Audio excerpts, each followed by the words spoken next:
বর্তমানে এই ইন্টারনেটের যুগে আমরা যে কোনো তথ্য হাতের মুঠোয় খুব সহজে পেয়ে যাই।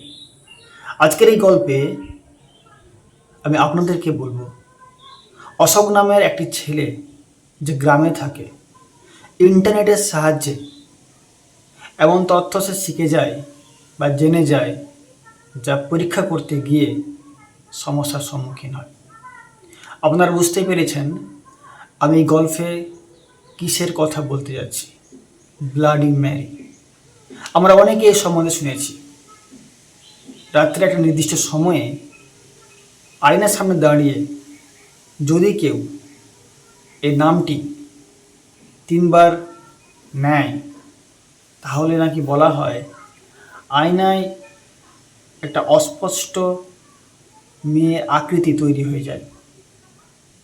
অনেক ঘটনা আছে ইন্টারনেটে। তো সেই গল্প শুরুর আগে আপনাদেরকে একটাই কথা বলবো, আমার এই চ্যানেলে এই ধরনের হরর মিস্টিরিয়াস গল্প শোনার জন্য আমার চ্যানেলটিকে অবশ্যই সাবস্ক্রাইব করতে পারেন। শুরু করছি আজকের এই গল্পটি। অশোক যে গ্রামে থাকে, তার গ্রামের পুরো শেষ প্রান্তে অশোকের বাড়ি। আর অশোকের বাড়ি থেকে সামান্য দূরে একটা শ্মশান রয়েছে। অশোক যে রুমের মধ্যে থাকে সেই রুম থেকে সরাসরি সেই শ্মশান দেখতে পাওয়া যায়। অশোকের ছোটবেলা থেকে তার মনের মধ্যে এই ভূতের ঘটনাগুলি নিয়ে অনেক রহস্য জমে আছে। সে প্রত্যেক মুহূর্তে যেখানে যায় সেখান থেকে কিছু না কিছু বই এমন সংগ্রহ করে যা ভূতের ঘটনা নিয়ে লেখা রয়েছে। বর্তমান সময়ে গ্রামেগঞ্জে প্রত্যেক জায়গায় ইন্টারনেটের সুবিধা খুব সহজে পাওয়া যায়। অশোক স্কুলে পড়ে।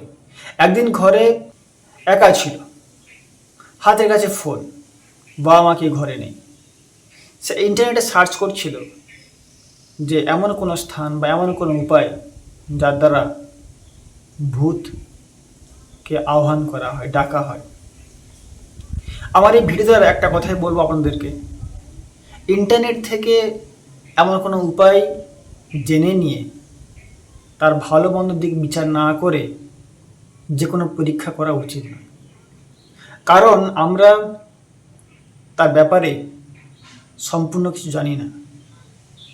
ওই কাজটি করলে কি হতে পারে তা আমাদের কাছে সম্পূর্ণ অজানা।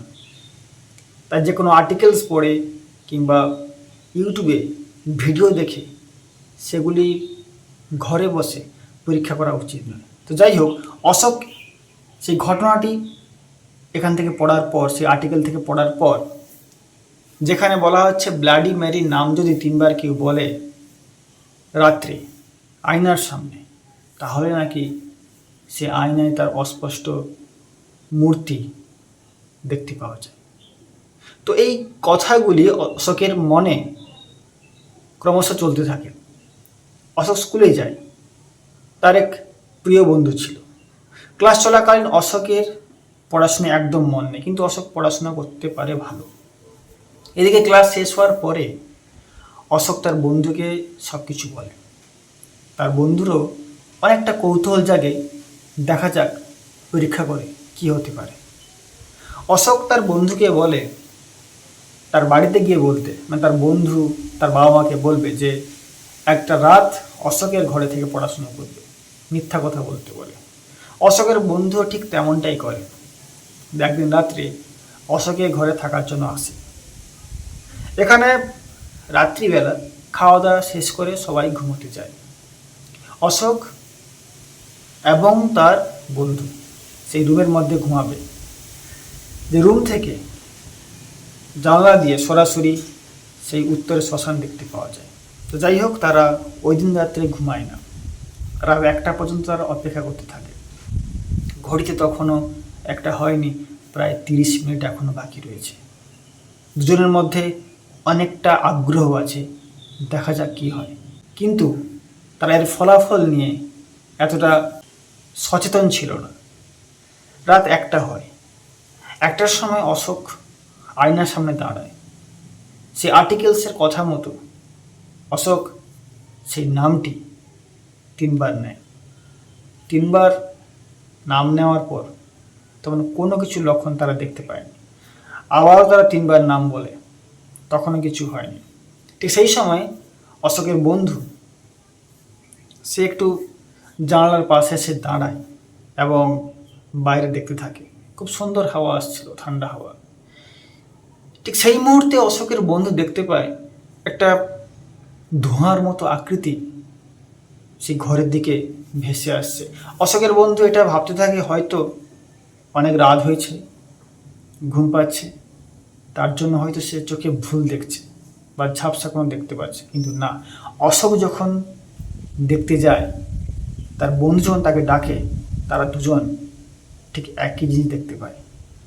তারা ভয় পেয়ে যায়, তারা জানলা বন্ধ করে দেয়। বন্ধ করলে কি হবে? সেই যে ছায়াময় মূর্তি এবার বেরিয়ে ওঠে সেই আয়নার সামনে, ভেসে ওঠে। তার যে আকৃতি দেখে তারা দুজনেই সঙ্গে সঙ্গে অজ্ঞান হয়ে যায় ভয়ে। সে অজ্ঞান হয়ে যাওয়ার পর সেই রুমের মধ্যে একটা প্রচণ্ড আওয়াজ হয়। তারপরে তার বাবা মা জেগে ওঠে। তার বাবা দৌড়ে আসে সে ঘরের মধ্যে, দরজা ভেঙে ঢুকে দেখতে পায় দুজন অজ্ঞান হয়ে পড়ে আছে। সঙ্গে সঙ্গে সেই গ্রামের একজন ডাক্তার যে প্রাথমিক চিকিৎসা করে তাকে ডাকা হয় এবং কিছু চিকিৎসার পর তাদের জ্ঞান ফিরে আসে। তাদের জ্ঞান ফিরে আসলে তো কী হয়েছে তারা কোনো কথাই বলতে পারছিল না। ডাক্তার বলে যে প্রচণ্ড ভয়ে এমন হয়েছে। ঘরের মধ্যে এমন কোনো কিছু লক্ষণ নেই যে তারা ঘরের লোককে বলতে পারে যে এরকম কোনো ঘটনা ঘটেছে। তো একটাই লক্ষণ ছিল, সেটা হলো সেই আয়নায় নামটি লেখা রয়েছিল ব্লাডি ম্যারি। এই হলো স্টোরি। কেমন লাগলো অবশ্যই কমেন্টে বলবেন। আর একটা কথা এই ভিডিওর মাধ্যমে আপনাদের বলতে চাই, ইন্টারনেটের কোনো কিছু না বুঝে ঘরে পরীক্ষা করা উচিত নয়। তা যতটা আপনার সহজ মনে হতে পারে একদম পরীক্ষা করা উচিত নয়।